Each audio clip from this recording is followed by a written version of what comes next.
Good morning. My name is Jonathan, and I will be your conference facilitator today. Welcome to Chevron's first quarter 2020 earnings conference call. At this time, all participants are in a listen-only mode. After the speaker's remarks, there will be a question-and-answer session. To ask a question during this session, you'll need to press star one on your telephone. If anyone should require assistance during the conference, please press star then zero on your touch-tone telephone. As a reminder, this conference is being recorded. I would now turn the call over to your host for today's program, the General Manager of Investor Relations of Chevron Corporation, Mr. Wayne Borduin. Please go ahead. Thank you, Jonathan. Welcome to Chevron's first quarter earnings conference call and webcast. Our Chairman and CEO, Mike Wirth, and CFO, Pierre Breber, are on the call with me. We'll refer to the slides that are available on Chevron's website. Before we get started, please be reminded that this presentation contains estimates, projections, and other forward-looking statements. Please review the cautionary statement on slide 2. Now, I'll turn it over to Mike. All right, thanks, Wayne. Before we get started, I hope you and your loved ones are safe and healthy. Our thoughts are with all the families affected by COVID-19, and especially with the healthcare workers on the front lines battling every day to contain the outbreak. I'm also incredibly grateful to our employees who show up for work every day, particularly those out in the field, operating critical facilities to provide the energy that supports the pandemic response and keeps essential goods and services flowing in support of the economy. They, too, are heroes. During our security analyst meeting in March, we discussed Chevron's resilience, and now it's time for us to demonstrate it. No one foresaw these specific market conditions, but we were prepared for them. We know what to do, and we're doing it as we execute this 5-point action plan. First and foremost, we're focused on the safety of our employees and our operations. Next, we're exercising the flexibility in our capital program. Today, we're further lowering our full-year guidance. In addition to capital, costs always matter in a commodity business. We initiated a major company restructuring last year, and we expect to drive additional savings this year and next. Capital structure also matters. We came into this crisis with an industry-leading balance sheet, and we're taking actions intended to maintain financial strength. Lastly, while addressing current market conditions, we're preserving long-term value for shareholders, employees, and other stakeholders. I'll speak to each element of this action plan in the following slides, beginning with safe and reliable operations on slide 4. We've had fewer than 50 confirmed cases of employees with the virus, and nearly all cases appear to have been contracted outside the workplace. Most of our office-based employees are able to work from home. For those who continue working at facilities or in the field, we've implemented multi-layer screening, distancing, hygiene, and PPE protocols. Our COVID-19 testing capability is ramping up. Finally, we're helping our communities with donations of money, PPE, and other things we can manufacture, like sanitizers in our plants and 3D printed face shields. In downstream, our refineries are running well below capacity to meet significantly lower product demand. Where possible, we're prioritizing equity crudes into our refining system and re-optimizing our plans for turnarounds. In upstream, the rig count will be down by about 60% by the end of this quarter. In May, we expect to curtail between 200,000 and 300,000 barrels of oil equivalent production, and we expect curtailments to continue in June. LNG contract sales have been unaffected. Despite some logistics challenges, our supply chains have been functioning with no major disruptions. We're closely monitoring financial risks to our suppliers and working with them on win-win solutions. Now I'll give an update on our major project underway in Kazakhstan. Despite the early COVID outbreak in Korea, module fabrication and shipments out of the fabrication yard remain on schedule. In fact, only 7 modules remain in the yard, and all are scheduled to depart this quarter. Restacking of the modules in Tengiz is progressing well and was ahead of schedule at the end of April. That said, the pandemic is presenting challenges. restrictions on the movement of people and goods, and positive COVID cases in 6 of the more than 100 residential camps in Tengiz have triggered changes. While critical path construction activities proceed, we're temporarily demobilizing non-critical path personnel. As a result, we anticipate some degree of impact to project cost and schedule, but it's too early to quantify this in any meaningful way. Our forecast of 2020 capital expenditures for the project has been reduced by about $1 billion, our share, due to deferred activity, cost mitigations, and expected currency benefits. Turning to our overall capital outlook, we're further lowering our full year 2020 organic capital guidance to as low as $14 billion, down from $16 billion announced in March. Second half Capex could be as low as $6 billion, or a run rate up to 40% lower than our original budget. The incremental reductions since our March press release are primarily focused on TCO and short cycle investments. Turning to slide 7, in response to current market conditions, we expect to reduce operating costs by about $1 billion this year relative to 2019 due to reduced activity levels, lower fuel costs, and curtailment of other discretionary expenditures. Beyond the current year, our initiative outlined at the Security Analyst Meeting to lower OPEX by another $1 billion next year is progressing well. A portion of these savings will come from restructuring, where we expect design to be finalized this quarter with the streamlined organization in place by year end. Costs often lag during market corrections. We were already working on further cost reductions before these conditions began and intend to keep pace with today's realities. Turning to the next slide, the chart on the left shows our estimated sources and uses of cash under a 2-year stress test with sustained prices of $30 Brent. Our decision to suspend the repurchase program, lower costs, and flex capital down will reduce the pull on our balance sheet. The chart on the right shows we have the debt capacity to weather this stress test better than our peers. All our actions are consistent with our long-standing financial priorities, and number 1 is to protect the dividend, which we know is vital to our shareholders. Turning to slide 9 and the 5th element of our action plan, preserving long-term value. While we have the flexibility to take capital even lower, we're focused on the right spending to ensure that existing assets are safe and reliable, projects already under construction are efficiently completed, operational and technical capabilities are maintained, investment options are preserved for the future, and we maintain our commitment to ESG priorities. During a market downturn, the playbook in our industry isn't a secret. The key is how you execute it. The winners are the ones that make the right choices, best balancing short-term cash flow and long-term value. We made the right choices coming into this crisis, and we intend to exit in the best position among our peers. With that, I'll turn it over to Pierre. Thanks, Mike. Turning to slide 10. First quarter earnings were $3.6 billion, or $1.93 per share. Adjusted earnings, which excludes special items and foreign exchange, were $2.4 billion, or $1.29 per share. A reconciliation of non-GAAP measures can be found in the appendix to this presentation. Cash flow from operations was $4.7 billion, and total capital spending was $4.4 billion. In the quarter, we also increased our dividend and repurchased $1.75 billion of shares before suspending the share repurchase program. Turning to cash flow. Excluding working capital, cash flow from operations covered the dividend and cash Capex in the first quarter, yielding a dividend break-even under $50 Brent. Proceeds from the sales of our interest in Malampaya were offset by loans to TCO.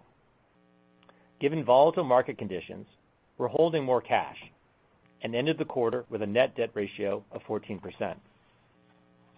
Turning to the next slide. First quarter earnings of $3.6 billion increased about $1 billion versus the same quarter last year. Included in the current quarter was a gain on the sale of upstream assets in the Philippines and favorable tax items. Adjusted upstream earnings decreased due to the lower prices, partially offset by higher production. Adjusted downstream earnings increased primarily due to favorable timing effects and higher marketing margins. The other segment decreased primarily due to lower corporate charges. Turning to slide 13. Compared to the fourth quarter, first quarter adjusted earnings decreased by about $400 million. Adjusted upstream earnings decreased due to lower prices, partially offset by higher production and lower OPEX. Adjusted downstream earnings increased primarily due to favorable timing effects and lower OPEX. On slide 14, first quarter oil equivalent production increased over 6%. Higher shale and tight production, primarily in the Permian, and higher entitlement effects were partially offset by asset sales and normal base declines. Turning to the next slide. We're nearing completion on the asset sales program announced in 2018. In April, we closed the sale of our interest in Azerbaijan and Colombia, resulting in almost $1.5 billion in before-tax proceeds. This brings our total asset sales proceeds to about $6.5 billion since 2018, in the middle of our $5 to $10 billion guidance range. Turning to slide 16. With cash on hand, access to the commercial paper market, and our backup revolver, Chevron's liquidity position remains strong. We have limited long-term debt maturing over the next 2 years, and as a AA credit, we have ample access to the debt market. Now, looking ahead. In upstream, we're not changing our full-year production guidance, although we're clarifying that it excludes the impact of curtailments. As Mike said earlier, we expect curtailments of production during the second quarter. In the U.S., primarily due to economic choices that balance cash flow and long-term value, and in certain countries outside the U.S., mostly due to the OPEC Plus agreement. Planned turnarounds in the second quarter, primarily at Gorgon, are expected to impact production by about 70,000 barrels of oil equivalent per day. Based on our current price and capital outlook, TCO co-lending is expected to be modestly higher this year. In downstream, turnaround activity in the second quarter is expected to have an estimated after-tax earnings impact of $200 to $300 million. Both equity affiliate earnings and distributions are expected to be lower in 2020, with a net negative effect to cash flow less than $1 billion. With that, I'll turn it over to Wayne. Thanks, Pierre. That concludes our prepared remarks. We're now ready to take your questions. Keep in mind that we do have a full queue, so please try to limit yourself to one question and one follow-up if necessary. We'll do our best to get all of your questions answered. Jonathan, please open the lines. Certainly. As a reminder, once again, if you have a question, please press star then one. Our first question comes to the line of Phil Gresh from J.P. Morgan. Your question, please.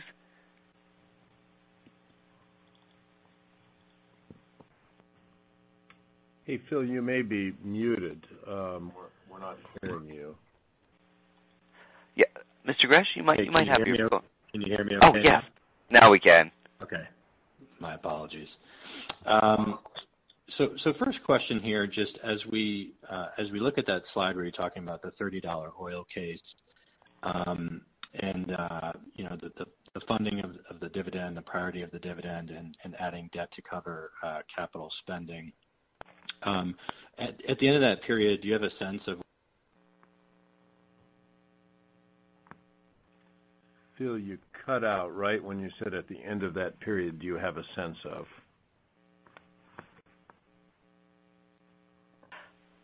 Yeah, Mr. Gresh, we're not hearing you right now. I'm not sure if it's your connection, your phone. Okay, Jonathan. Maybe we can move on to the next question and bring Phil back, and if we can clarify that we got a good connection with him. Oh, yeah, he disconnected. All right. Our next question comes from the line of Devlin McDermott from Morgan Stanley. Your question, please.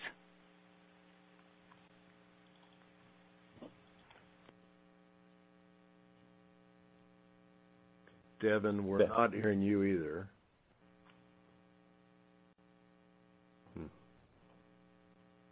Jonathan, could there be something going on in the bridge there? Yeah, and as we've been discussing, there does appear to be an audio problem, is what we're hearing over the line the last few minutes, Jonathan.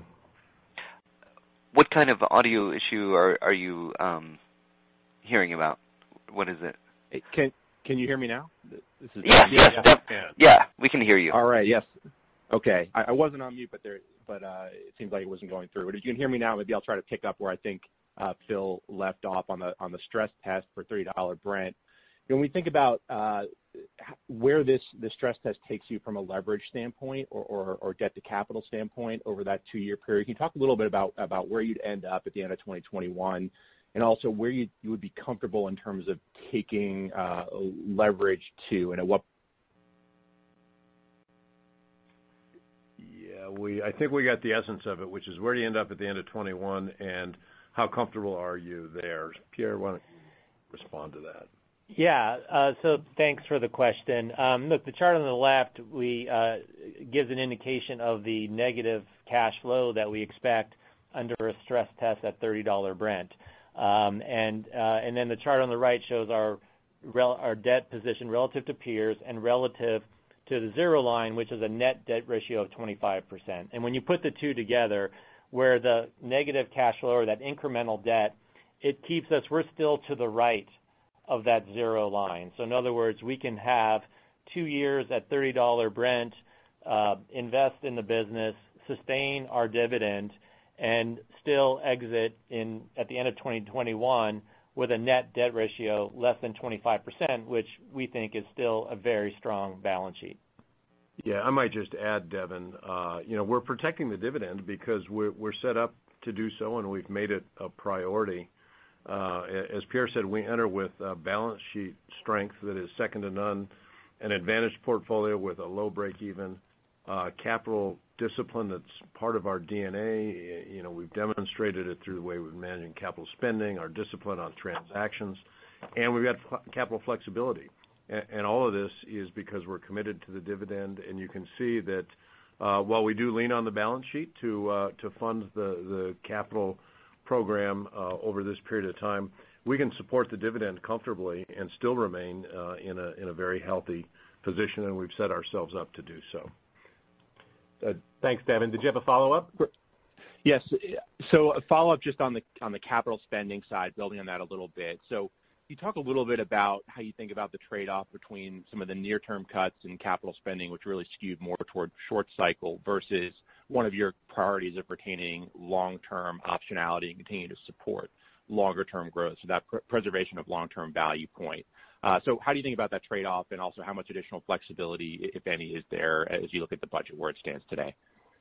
Yeah, Devin. So a few years ago, we really had a budget that was skewed towards the long-term end of the spectrum, and we've consciously shifted that now to have the short-term weighting much higher within our portfolio because it gives us the flexibility that you talked about. And it's underpinned with the longer-term projects, but it's not dominated by those. So we've built a more flexible portfolio that allows us to slow down the short-cycle investments when the market signal indicates that those are not being rewarded in the marketplace, and yet we're maintaining the ability to ramp those up. And we have longer-term capital projects that are earlier in phase, and we'll be very disciplined in bringing those forward. The other thing that's different, that's really important, is a much larger percentage of our portfolio now is facility limited versus reservoir limited, and characterized by the kinds of declines that you can see in a different portfolio, and that enables us to hold production with more modest capital spend and preserve the cash flow that's associated with that. So look, we're conscious of things like leases. We're conscious of the way we're developing our resources, but we're trading those things off. And when the market's not calling for near-term production, we shouldn't be investing to deliver it. We should be conserving the cash for another day, and that's really how we're balancing this out. Thanks, Devin. Great. Thank you. Thank you. Our next question comes from the line of Doug Leggett. Your question, please.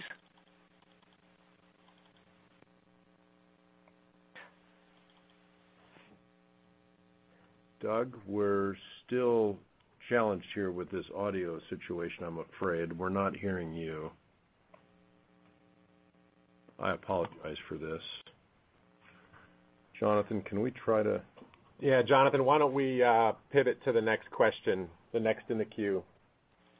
Okay, just one moment. Mr. Leggett, your line should be open actually at this time. Are you... Hello? Are you on mute? Okay, our next question comes from the line of Neil Mehta from Goldman Sachs. Your question, please.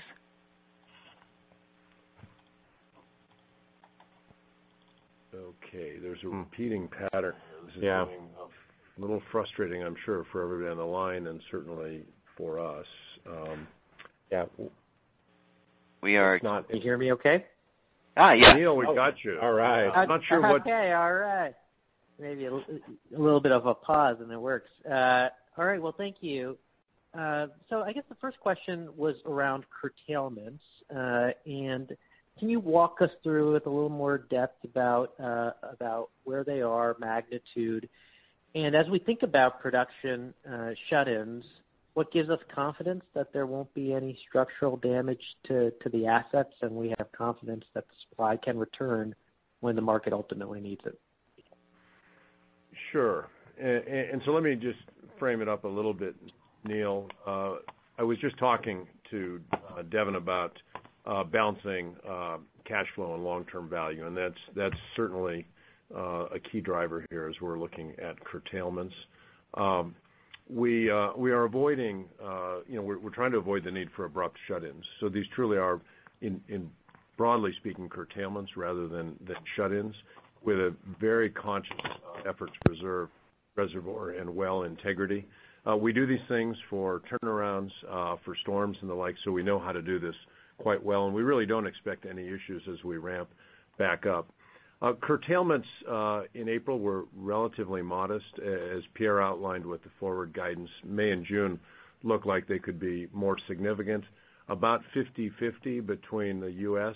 and rest of the world, and certainly in the U.S., the Permian and the short cycle piece of it is the predominant part. Around the rest of the world, it tends to be related to OPEC and OPEC plus commitments and the way those are translating into local conditions. But we're very cognizant of where and how we slow production and expect to be able to return production when the market changes in relatively short order without putting reservoir or well integrity at risk.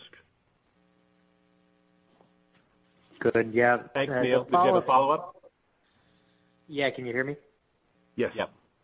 Great. We see that you put a pause on the project or at least slowed down spending. So can we do a status check of how far you've gotten so far and how it's progressing, what the ultimate plan is around execution from here, and any early thoughts on what that slowdown could mean for the full project budget? Sure. So the project's about 75% complete right now, Neil. Construction, 56 or so percent. Logistics are working very well. As I said, there are only 7 modules left in Korea, and all of those will have departed by the end of this quarter. We've got a number on the water, additional ones at the transshipment locations, and some moving through the waterways. So the logistics are moving quite well.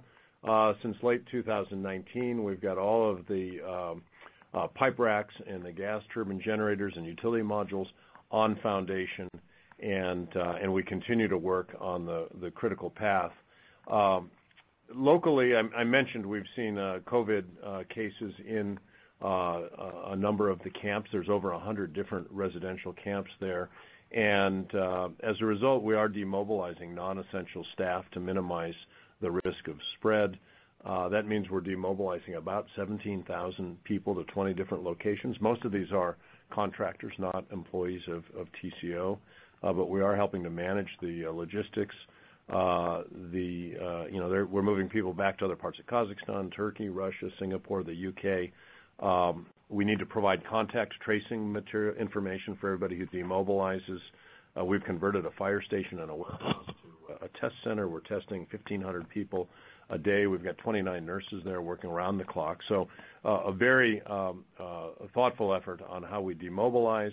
The people that are remaining are working, in essence, under a pod strategy where the workforce is isolated by shift and by crew. We've got boxed meals, digital permits. We've got dedicated drivers and cleaners and things to really reduce the risk. Employees are all outfitted in proper PPE and the like.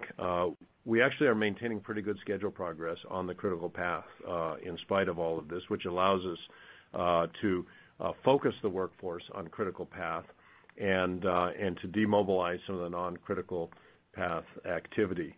Our power and control work, the gathering system, the sour gas injection system are all several months ahead of the critical path, and that enables us to slow down and mitigate some of these risks. The biggest challenges are in the area of crew changes. So we have people working on some extended rotations, transit in and out, and the labyrinth of travel restrictions at each level, cities, countries, et cetera, is something we're managing aggressively and carefully. We're testing people as they arrive to minimize quarantine on arrival. So a very focused and thus far, I would say, a very successful effort to respond to this. The main focus is on the pressure boost facility and the utilities and the processing plant, which are on the critical path. In terms of the actual reduction in C&E, our share about $1 billion. About half of that is deferral of activity. About a third of that is mitigation of cost growth through aggressive creative measures, and the balance is really related to foreign exchange. So hopefully that gives you a sense of where we are, and certainly as we go forward on every call, we'll know more. We'll see how things have unfolded there, and we will provide you additional information as we have it. Thanks, Neil. Thank you. And our next question comes from the line of Jeanine Wei from Barclays. Your question, please. There might be a slight delay. Jeanine, your line is open.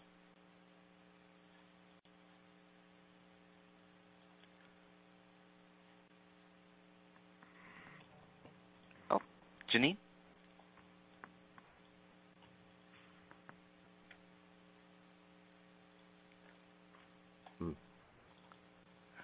Jeanine, can you hear us?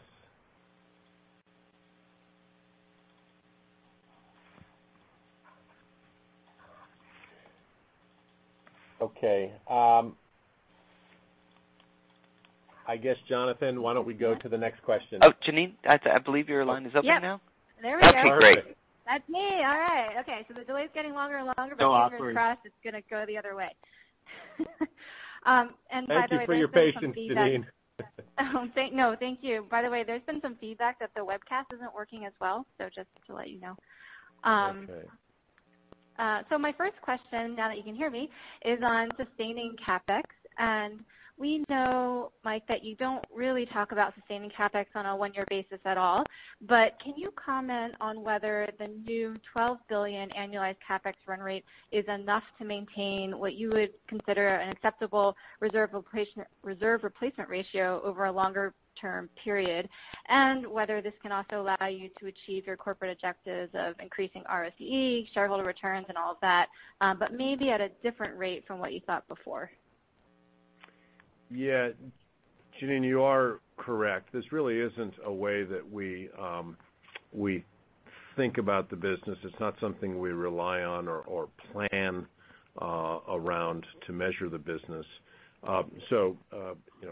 it's not a simple question to answer because it's just not how we think about things. We do understand it's a question among some in the investment community. Pierre's been thinking about how to try to help you guys understand this a little bit better and translate from how we run the business to how these questions come in. So, Pierre, maybe you can help Janine with that. Yeah, thanks, Janine. And as Mike says, we don't think about the business this way. And to the earlier question, we're not sustaining short-term production, right? That's a very deliberate choice. Mike talked about that. The price signal says we don't need a short-term production, and we're prioritizing capital on long-term value. So, again, if sustaining short-term production is part of the definition, then it's just not how we manage the business as we're trying to balance the short-term and the long-term. But if we think of sustaining capital as kind of an analytical construct, that's really the capital to keep upstream production capacity flat from existing fields for a number of years. And so in that definition, I'd exclude exploration. I'd exclude capital to develop new fields or for expansions like in Tengiz. I'd exclude assets that are sold or contracts that are going to expire, and I'd exclude downstream and chemicals. And so if you go through that, and we talk about $11 billion for our upstream base business and shale and tight total capital, and that results in some growth, about $10 billion would be a reasonable estimate of the capital to keep that production capacity flat from existing fields for a number of years. Again, we're below that right now, right? We started with base and shale and tight at 11. If you roll through the reductions, we'll be under 8. So again, short-term production, we do not expect to be sustained at your kind of notional $12 billion capital, which includes downstream and chemicals with some cuts and exploration. But long-term value is preserved. Thanks, Janine. Did you have a follow-up, Janine? No follow-up? Okay. All right. Next question. All right. Our next question comes from the line of Paul Cheng from Scotiabank. Your question, please.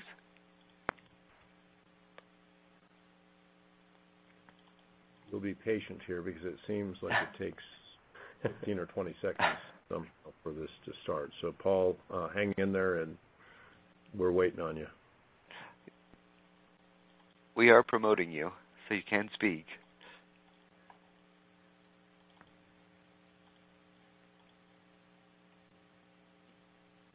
Okay. Ms. Cheng, your line should be open at this point. Hello, can you hear me? Great. Yes. We've got you, Paul. Perfect.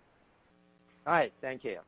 I think that seems that potentially that will cut off, so I will ask both questions first. I think the first one might, not that you will have a target now, but that the sector is being compressed and a lot of your peers is under distress. If that's a right deal, how much is the balance sheet you're willing to risk in this kind of environment for the right deal at all? And the second question, may as well that ask that first in case I get cut off. This is for Pierre. You have a strong balance sheet, but it looks like you're going to have a substantial cash burn for this year and next year under a pretty depressed pricing environment that we see. You raise some debt. Does it make sense for you, given the debt market is actually open and the cost is quite low for you at this point, to raise even more debt to pre-fund the potential cash burn, or that you think the commercial market is really available and you don't need to do that? Okay, yeah, Paul, you're an experienced multi-part questioner, so I think that was good to get both of those in. Let me give you a quick response, and then Pierre, I'm sure, will have some thoughts he'd like to add there. The reason we showed this low price stress test, Paul, was to give you a sense that we really can endure, a couple of years of really tough pricing, and our gearing would move back to a level that is not an uncomfortable level to be at. In fact, Pierre has said frequently that over time we would anticipate moving our gearing back into the kind of 20 to 25% range anyway. Now, this isn't necessarily the way we thought we would get there, but that's not an uncomfortable place for us to be. So leaning on the balance sheet through this period of time is something that's very doable. It will maintain a strong credit rating as we do that. And so we're certainly willing to go there. And as you know, in years gone by, you go back a few years ago, our gearing was above that 25%. And so I think we're in a range that's we've demonstrated we can manage, and we know how to. In terms of going to debt markets at low cost, I do think that it's prudent to look at that, and debt is attractively priced right now, and it wouldn't be surprising for us to look to add to that. So Pierre, maybe you can comment. Yeah, I think there was an M&A question too there about using our balance sheet for M&A, but I think I can just address. You can also use equity as part of a transaction. So we don't view the balance sheet as the only means to do M&A, because equity makes sense in an oil deal where there's price risk and obviously price volatility, and you wouldn't want a winner and loser between the buyer and the seller on an M&A deal. In terms of, I think Mike addressed the debt question. I mean, yeah, as we consume cash, we will lengthen out the maturities. We'll look at when there's a good window to approach the bond markets. We do have access to a lot of commercial paper that was shown on the liquidity side. Commercial paper still remains the lowest cost and the most flexible source of funding for us. But under these kinds of conditions, and if the conditions persist, we would want to have some more longer-term debt that would be appropriate. And I think, as Mike said, you shouldn't be surprised if you see us approach the market. Thanks, Paul. I'm sorry I missed the M&A angle on your first question. Okay, let's go to the next question. Okay, our next question comes from the line of Paul Sankey from Mizuho. Your question, please.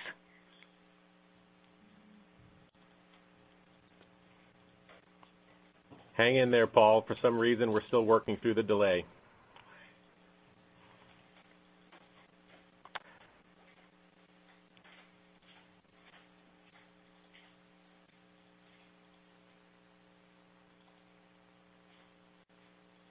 Paul, we're ready for your question. All right, you should be open and live now.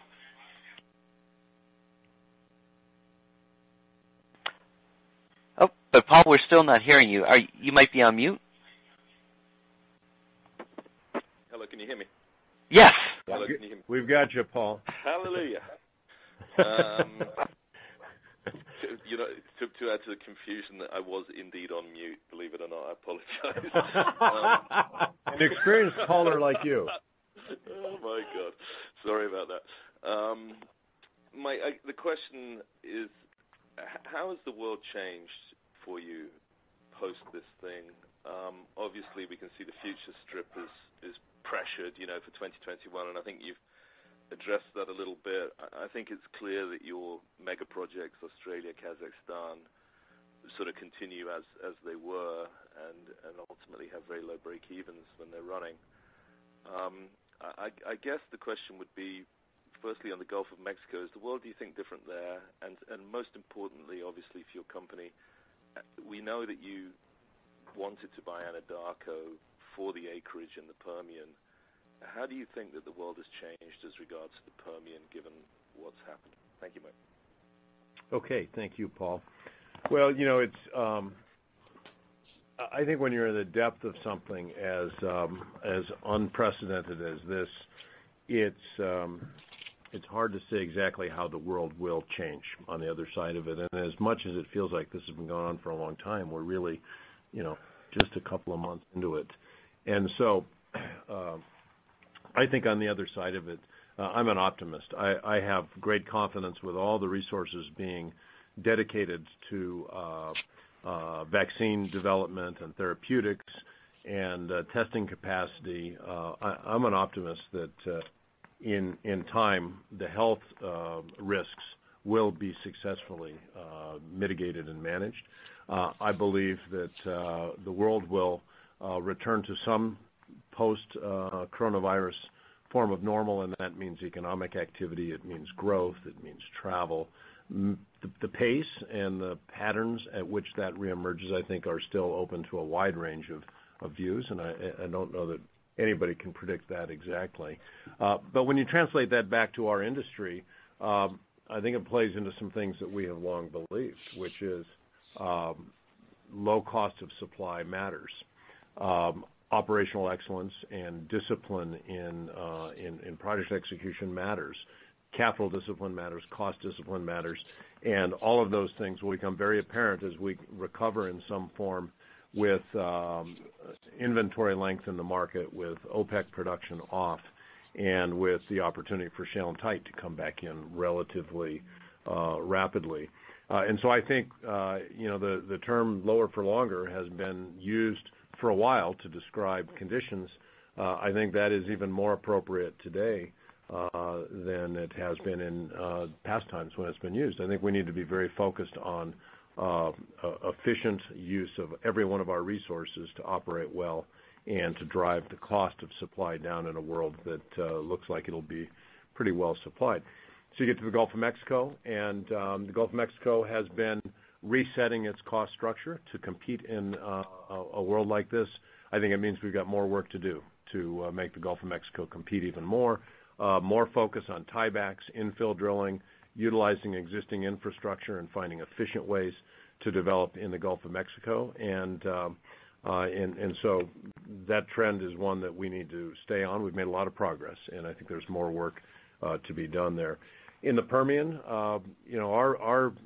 we're not done improving in the Permian. Our results, even as we sit here today, continue to improve, and so well costs come down, drilling efficiency improves, completion design and execution improves, and the hydrocarbons haven't gone away. The rocks don't go bankrupt. Companies might, but the rocks won't. And I think that that's a resource that will continue to be very important in the overall supply picture, and certainly it will be for our company. And so we'll look to invest in the very best projects. We'll look to acquire assets and opportunities, be they through exploration or other means that will compete in our portfolio and continue to be attractive in a world where low cost of supply and the ability to generate good returns matters. So in some ways, those fundamentals are only more important going forward than they have been, Paul. And beyond that, I think it's speculation on a lot of the other things you hear people talk about. Thanks, Paul. Okay, so we're going to pull an audible here. I've actually got Doug Leggett's questions keyed up. He had trouble dialing back in, so he texted me his questions, Mike, and I'm going to feed them to you that way.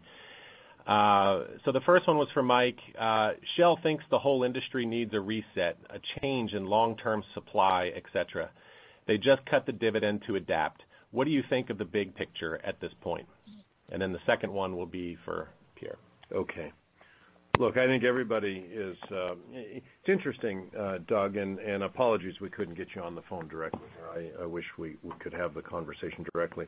I think we've actually seen more of a divergence in strategies and thinking among companies in our industry over the last few years than we have in a long time. And everybody's got a slightly different take on where they're going and where their strengths are. And so I can't speak for another company. I will just tell you it's very similar to what I was saying in response to Paul Sankey's question. I think the companies that can be reliable, efficient, low-cost providers will continue to have a very strong position as leaders in our industry. And the world is not ready to transition to another source of energy in large part anytime soon. And so the resumption of economic growth will require the sources of energy that we know today and that fuel the world today. And there will be a need for what we do. And I think you have to be very honest with yourself about where you're good and where you're not. And you've got to focus on improving and closing gaps where you need to improve and getting even better where you have strengths. So again, it kind of gets back to the fundamentals: capital discipline, cost discipline, project execution, and the ability. And I'll say it if we haven't said it clearly enough. Your balance sheet is a great asset, and oftentimes we think of our upstream or downstream assets as the most important assets, and they're very, very important in our business. The balance sheet is also a very important asset. You have to treat it with a priority.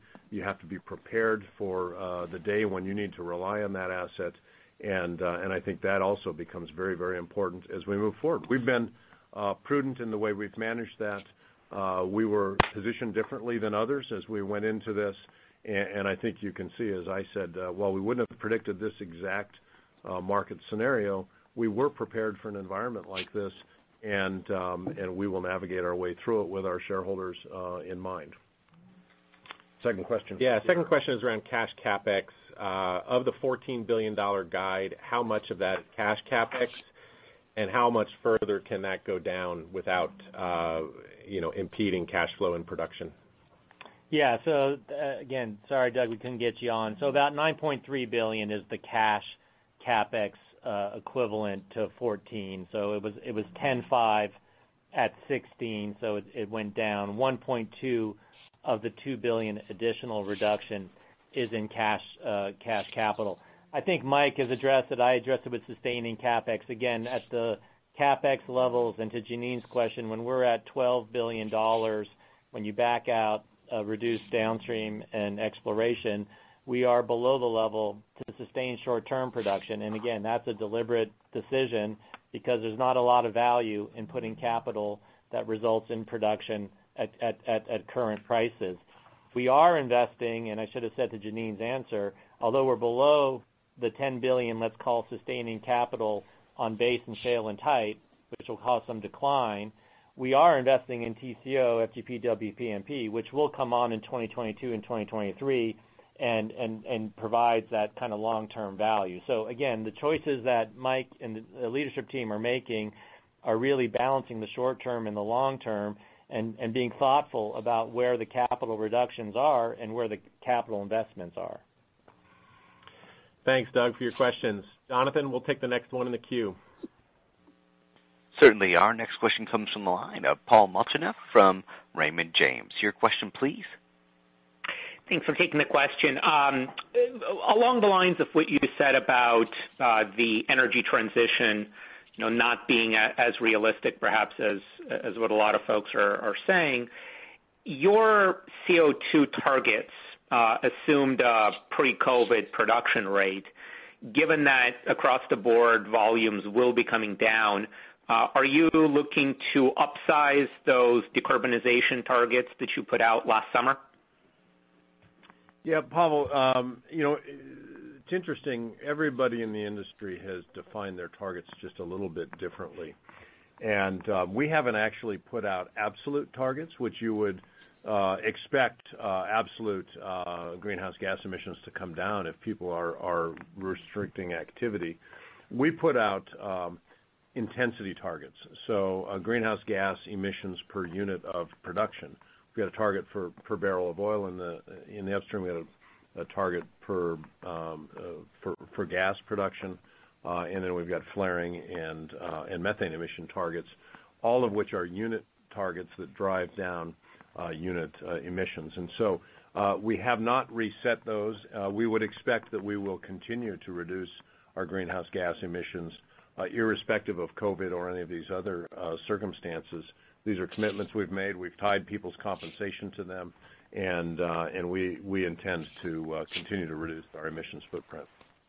And just the other distinction is that we've done it on a equity basis, so whether we operate or don't operate, our whole, all the barrels or all the MCFs are in those intensity metrics that Mike talked about, not just our operated barrels.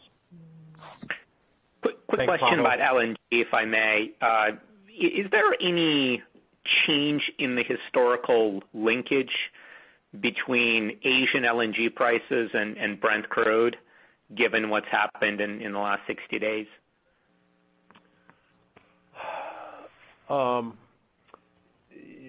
the contracts have not changed, and of course we sell most of our volume on contract. Our contracts typically are linked to, not linked to Brent directly, but linked to JCC or Japanese Crude Cocktail. Another one is linked to a JKM index, which is a gas-related index. So I think commodity prices have some sympathetic relationship with one another, but they're not always perfectly correlated. And so I think you would certainly say that our crude-linked contracts will reflect crude prices, and to the extent Brent has come off, eventually our crude-linked contracts will reflect that. They tend to be on a lagged basis, and so they don't always reflect current month pricing. But broadly speaking, yes, you'll see a connection between those two. Thanks, Pavel. Thank you. Our next question comes from the line of Doug Terreson from Evercore. Your question, please. Good morning, everybody. Hey, Doug. Mike, you guys were an early and a power adopter of the disciplined capital management model, and that has obviously served your shareholders well during the upturn and now the downturn too. So first, kudos to you guys for that. And then to the points about industry stress that I think Paul and Paul brought up earlier, which often lead to consolidation, my question is that while financial benefits are often available on a variety of transactions, strategic benefits on the scale that you guys received from Gulf and Texaco and Unocal back in the day may or may not be this time around. And so I wanted to see if you'd frame the strategic condition today, how you think it's similar or different from prior downturns given your history, and also any other notable color or philosophy that you want to share on this topic. Yeah, so I guess if you go back all the way to Gulf, and that takes you back to the 80s, the industry was highly fragmented, even amongst the largest players, and so there were, as you say, financial benefits of consolidation, and there were strategic benefits as you brought together portfolios that had gaps in them, and we certainly saw that with Gulf. We saw it again with Texaco. I think today, we've got fewer large players, and so the impact of any single transaction that is not amongst large players, and those are pretty hard to do as you get down to small numbers, they're less profound, both from a financial standpoint, simply because you don't have the same scale that you're consolidating, and it flows through to the asset portfolios. And so the players that, like ourselves and our big peers, have exposure to many basins around the world, to all segments of the value chain. And I think everybody has worked to try to optimize their portfolios in a way that they think fits with their strategy. And so I think your point is a good one. You can do kind of rifle shots that would be maybe smaller bore, both on the financial and the strategic dimension, that could fill in nicely. But things that would be transformative, the way we saw back, around, the 99-2000 period, I think you're right. I think that's a lot harder to envision today, and everybody's become more efficient. And so even the synergies that we saw back then, technology was different, information technology was different, productivity was different, and so I think competition has made everybody sharper and more efficient. And so even those financial synergies are harder to capture. Okay, thanks for the color, Mike. Okay, Doug, thank you. You're welcome. Jonathan, we're gonna keep going a little bit past the top of the hour since we had the problem, which seems to be resolved now. So we'll be sure we can take a couple more time getting to questions. Absolutely. Our next question comes from the line of Biraj Borkhataria from RBC. Your question, please. Hi, can you hear me? We sure can, Biraj. Yes. Oh, perfect. Awesome. So I'll get out my two questions just in case. But the first one is on the Permian and the shut-ins driven by economics. So I guess you mentioned that 50% of the curtailment is in the U.S. and then most of that is the Permian. I was wondering if you could talk about the process on how you've got to the number you're looking to curtail and why that is the appropriate number for the environment that you see. That would be the first question. And then the second question is on your Capex reduction. Obviously, part of this is economics, but there's another element which is not necessarily choice. So you mentioned slowing down in the Tengiz. I was wondering if there's an element of the Capex, or if you quantify the element of Capex that is simply Capex that you couldn't spend even if you wanted to for logistical reasons or otherwise. Just trying to get a sense of that would be helpful. Yeah. Okay. Well, on Permian curtailment, as we've said, we've pulled capital down significantly. So we're not putting capital in to bring new production online. And as you look at flowing production, not every barrel is created equally. We've got some older vertical wells, for instance, that in this kind of an environment have pretty marginal economics. We would look at those. We've got barrels that have a different oil-gas ratio. We would look at that. We look at netbacks, logistics, and value chain cash flow, storage cost, future prices, a whole host of things. And then, as I mentioned earlier, the desire to avoid a future need for abrupt shut-ins if we were to see logistics and flow curtailed. So there are a series of things that we've got a team looking at across the entire basin and factoring into decisions that we think are prudent decisions from a value standpoint and an operating standpoint. And it's a moving target. We actually, this is something that our senior leadership team is involved in multiple times a week. And so the models to do this, to understand markets and to stay really in touch with markets, to be sure we're making good decisions, continue to be informed by new information. And so it's a very dynamic process that we're engaged in right now. On the capital side, on the kind of non-discretionary, non-our choice capital, Pierre, can you take? Yeah, I think the vast majority are decisions and choices we're making, but it gets into how you define it. For example, in Tengiz, we're choosing to demob the non-critical path project personnel, but clearly that is COVID related. So I don't know if you call that a choice. We have a crisis management team that is overseeing supply chains and all the whole system. But the bottom line is the vast majority are decisions that we are making. In some cases with partners, we're seeing in almost all cases partners are very aligned on actions that we're taking. Now we do have some currency effects, right? So the dollar's stronger. So there is part of the capital reduction. It's also very modest. That's a reflection of currency effects. But I would look at the vast majority of the 30% reduction as being choices that we're making to flex capital, pace capital, defer capital that is largely driven by our decisions to balance cash flow and long-term value. Thanks, Biraj. Understood. Thanks. Thank you. Our next question comes from the line of Jason Gamble from Cowen. Your question, please. Jason Gamble.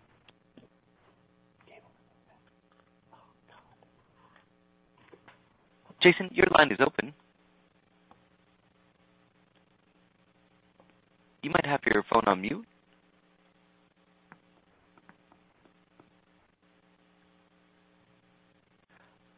We're still not hearing you. Let's hang on for one more second here. See if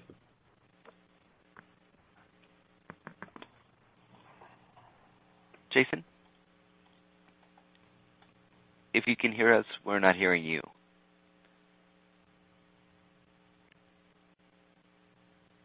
Okay. I guess we see, it looks like maybe he's dropped off. Okay, let's go to the next question, Jonathan. Certainly. Our next question comes from the line of Sam Margolin from Wolfe Research. Your question, please. Hey, can everybody hear me? Yes. We can, Sam. All right. How you doing?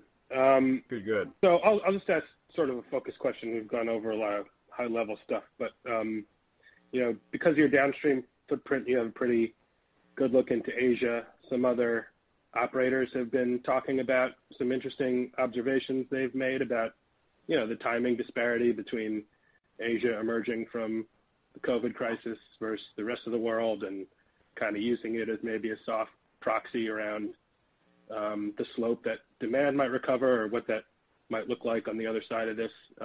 Could you share whatever observations or thoughts you have around what you're seeing? Yeah, Sam, there's a great quote from Lee Kuan Yew that Asia is a figment of the Western imagination, he said. It was more of a cultural quote. But Asia's a big area is the reason I bring that up. And what's happening in China is different than what's happening in Indonesia right now. And what's happening in South Korea is different than what's happening in Thailand. And so, broadly speaking, I would say Asia and other parts of the world, it would appear that demand has found a bottom and that we're kind of bumping along the bottom right now. And, the biggest hit has been on aviation fuels, and then you've got gasoline, which is off 50%, give or take, around most of the world. Diesel, more like 25%. And so these numbers generally hold in most of the places where we're doing business right now. And then you have regional signals and signs that things are starting to move. China clearly has come off the bottom. Some other markets in Asia that have seen kind of a second wave, and they've reinstituted some of these lockdown type policies. The green shoots seem to have pulled back a little bit. So I would say it's highly specific to the market in Asia where you are, but there are certainly signs in a number of markets of a resumption of activity and a resumption of demand growth. And they tend to correlate pretty well with when the policies are relaxed and people can begin to get back to work and start to move around again. And so I think there are small positive signals. And, we had a meeting earlier this week where we talked about it being not the beginning of the end, but the beginning. I think it feels like we're finding the bottom right now, and then the path up out of this is likely to be different in different regions of the world as it ties to the health status in those parts of the world. But I think this quarter and perhaps next quarter feel like we're about in the, as I said, bumping along the bottom and going to begin to emerge out of it here at some point over that time. Thanks, Sam. Okay, thank you so much. Thank you. Our next question comes from the line of Ryan Todd from Simmons Energy. Your question, please. Good, thanks. Can you hear me? Loud and clear, Ryan. Great. Good morning, everybody. Maybe a couple quick ones. The $2 billion of additional Capex cuts on the fuzzy charts, it looks like it's coming from, kind of spread across all businesses. Any additional color on where the cuts are coming from? In the Permian, I think that the exit rate at the end of the year was still the same. So maybe any thoughts on how we think of the trajectory there in the Permian? And then I have one follow-up. Yeah, so the $2 billion, broadly, you can think about a little bit less than $1 billion coming out of major capital projects, and that's primarily TCO. So we'd already factored in a little bit of reduction in TCO in the first reduction down to 16, but not nearly as much as we're seeing now. So call it $800 million or so on major capital projects. About $500 million each on unconventionals and on other base business. And the unconventionals would include not only Permian, but also Argentina and Canada. And then about another $200 million coming out of downstream and chemicals. So I think if you take those and rack them up, that gets you to the $2 billion. On the Permian, our guidance still is that we'll exit the year at roughly the level that we came in, or 125,000 barrels lower than what we had initially indicated. If you were to look at the chart we used at the Investor Day meeting. And notwithstanding the fact that we're seeing some curtailments there and we're pulling back on the rigs, the momentum coming into the year has been strong. And Permian production growth in the first quarter, which largely reflects wells that were put on production last year, and we had more pops in the second half of the year than we did in the first half of the year. First quarter Permian production was strong. And so that'll peak out here over the middle part of the year and come back off as the effects of the capital reductions and the curtailments are roll through the system. But our expectation is that we'll exit roughly, where we entered, which is about 125,000 less than the numbers we showed you in early March. Thanks, Ryan. Good, thanks. Maybe. Sorry, could I just? You've hung in here. You get a follow up. Right. Maybe one. I know there's a huge amount of uncertainty right now, is clear. But maybe thoughts and implications as we think of the recovery coming out of this in a very specific sense on curtailments. What's the signal? Is it just a netback price that will drive the resumption of those volumes, at least on the ones that you operate and control? And then as we think about the budget, as we move, out of the current level of spend, and you start to work your way back towards maybe the $20 billion level that we were in before, I mean, what are the sort of signals that you see that'll, I guess, first allow you to turn on, curtailed volumes, and then allow you to put rigs back to work in the Permian? Yeah. So on the first one on curtailments, I was either going to be market signals around the economic value of those barrels, and netbacks will be an important part of that. We will also, because we can pull some of these things through the value chain into markets, we can, what export markets look like, what our, we've got a refinery that we pull some of our Permian production into, so refining margins and the value chain opportunities will play into our thinking there as well. So we look at these things across, the entire value chain, but it'll be an economic signal that says these barrels are being called for by the market, and the contribution is more positive. In terms of the capital spending, those are longer cycle decisions than curtailments, and I think you can expect us to be thoughtful and not rush capital back into the market prematurely, but it'll be our view on where markets are headed. So curtailments is kind of more or less where markets are or where they're likely to be in the relative short term. Capital spending is going to be more of a medium-term kind of a view, and it's because this flexible asset class, we don't need to really look at the long-term signal, and we always factor that in. But the medium-term, given the production profile on each individual unconventional well, we'll be looking at signals that suggest that that's strengthening and that the demand is there. And, you're going to watch OPEC, you're going to watch inventories. There's a whole series of indicators, I think, that will help us inform decision-making there. Thanks, Ryan. Thank you. I think we have one more question in the queue. Oh, certainly. No, actually, I think, apologize. It was Jason Gableman, and it looks like he dropped again. We were going to try to get Jason back in. Jason Gableman. Sorry about that. With that, I'd like to thank everyone for your time today, and we do apologize for some of the technical and audio challenges. Rest assured, the transcript will certainly be posted shortly after the call today. Yeah, I appreciate your patience, and I apologize for the technical difficulties. I'm not sure what happened, but not only will the transcript be posted, but this will be investigated and corrected. Please stay safe and healthy. Jonathan, back to you. Thank you. Ladies and gentlemen, this concludes Chevron's first quarter earnings conference call. You may now disconnect.